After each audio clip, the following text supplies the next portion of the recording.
Jan Leeming. Good afternoon. Reports from Cairo say President Reagan's special envoy to the Middle East, Mr. Philip Habib, is on his way to London for talks with King Hussein of Jordan.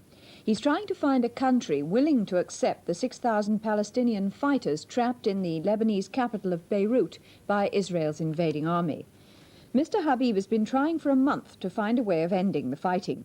He ended talks with Egypt's President Mubarak this morning and was due to fly back to Israel.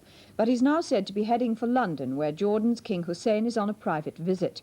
There have been further bombing raids on West Beirut, this time on the city's southern shanty area of Sabra, where there's a Palestinian refugee camp. In Zimbabwe, the sacked cabinet minister Joshua Nkomo has called for the release of 6 tourists kidnapped by rebels claiming to support him. 2 of the hostages are British, Martin Hodgson, aged 35, and James Greenwell, aged 18. They were among a group of 10 people captured near Bulawayo on Friday when rebels shot up a truck taking them on a tour of Africa. Yesterday, 4 of the group, including the tour guide, Bruce Watkins, were released to pass on the rebels' demands. They say they'll kill their prisoners unless some political detainees are released and there's an end to what they call the harassment of Mr. Nkomo. Cricket, and England's selectors have sprung a surprise in the 12 players they've named for the first test against Pakistan, which begins on Thursday. He's Ian Gregg, the Sussex seam bowler and brother of the former England captain Tony Gregg. Born in South Africa, he has a residential qualification to play for England.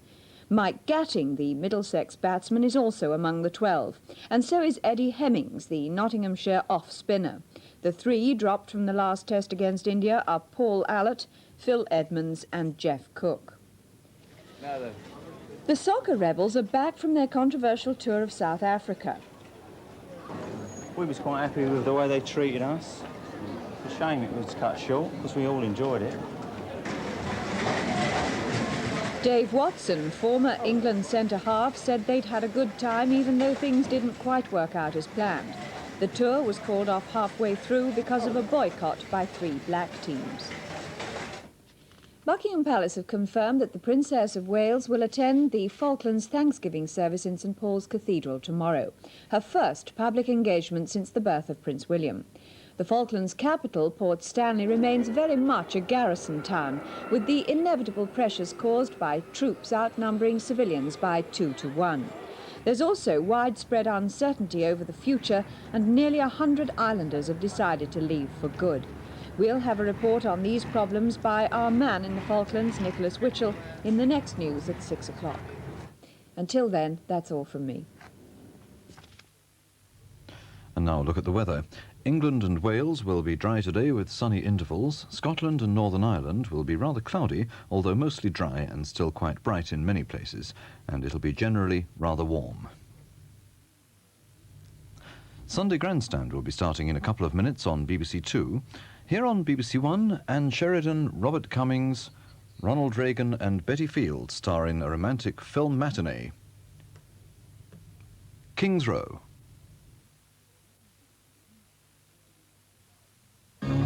Tonight's Sunday film at 7:15 on BBC1 is A Question of Honour, starring Ben Gazzara, Paul Sorvino and Robert Vaughan. All right, stay right where you are.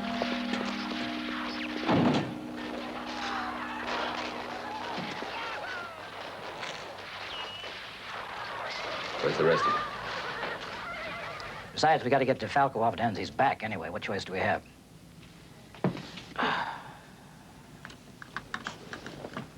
Get me that New York number again.